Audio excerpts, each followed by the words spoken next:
Hello, সবাই কেমন আছেন? আশা করি ভালো আছেন। আজকে আমি লাউ দিয়ে চিংড়ি মাছ রান্না করব।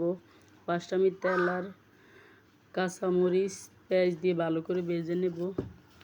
ভাই কেউ কিছু মনে করবেন না, আমার বয়সটা খুব খারাপ হইতেছে, আমার গলাটা ভালো না। তারপরে আমি এখানে রসুন বাটা দিয়ে দিলাম।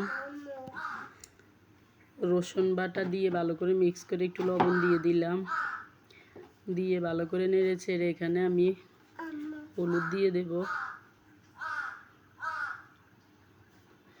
আগে চিংড়ি মাছগুলো ভালো করে দিয়ে একটু নেড়ে ছেড়ে নেব। নেড়ে ছেড়ে নেওয়ার পরে ভালো করে মিক্স করে একটু ভেজে নেব চিংড়ি মাছগুলা। ভালো করে ভেজে নেড়ে ছেড়ে নিয়ে তো আমি এখানে হলুদ দিয়ে দেব, পরিমাণ মতন হলুদ দিয়ে দেব। আমি এখানে অল্প মরিচ দেবো, কারণ লাউ তরকারি তো মরিচ বেশি লাগবে না। আমি এখানে কাঁচা মরিচ দিয়েছি। এই তো ভালো করে ভেজে নিয়ে একটু হালকা মরিচ দিয়ে দিলাম। দিয়ে ভালো করে একটু নেড়ে ছেড়ে একটু পানি দিয়ে দেব।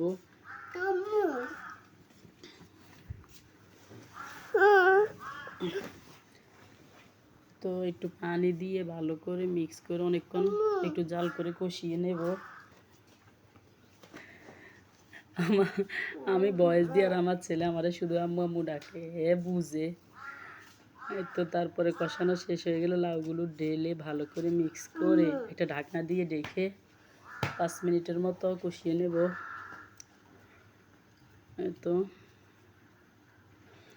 কষে নেওয়ার পর লাউ থেকে দেখছেন যে পরিমাণ পানি বের হয়েছে, আমি এখানে অন্য কোনো পানি অ্যাড করি নাই।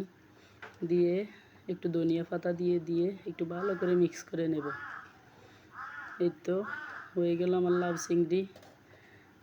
দেখছেন দেখতে কতটা সুন্দর হয়েছে, ফাইনাল লুকটা দেখছেন অনেক সুন্দর। এভাবে খেয়ে দেখবেন, অনেক মজা লাগবে। আল্লাহ হাফেজ, ভালো থাকবেন সবাই।